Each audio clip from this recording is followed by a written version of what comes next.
ఒక తల్లి నమ్మకంతో ఇచ్చిన బొట్టు, ఒక కూతురి నిర్లక్ష్యం, ఒక ఊరి చీకటిలో దాగిన దెయ్యం.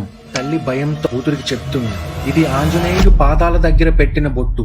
ఇది తలపై ఉంటే ఏ దెయ్యమూ నిన్ను తాకలేదు. ఆ స్వామి నిన్ను కాపాడుతుంటాడు. మన ఊరు శ్మశానం మధ్యలో ఉందని తెలుసు కదా. నువ్వు ఈ రోజు నుండి కాలేజీకి వెళ్తున్నావు. చీకటి పడితే వీధుల్లో అడుగు వేసేవాడే ఉండడు. నువ్వు ఒంటరిగా వస్తావు కాబట్టి ఈ బొట్టు పెట్టుకోమ్మా. కానీ కూతురు నిర్లక్ష్యంతో, ఇవాల్టి రోజుల్లో ఈ బొట్టులు దేవుళ్ళు ఎందుకమ్మా నమ్ముతావు?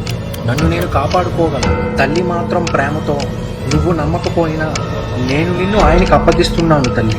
ఈ బొట్టు మీద నా విశ్వాసం ఉంది. తలపై పెట్టుకోలేదు సరే, బ్యాగులో పెడుతున్నా.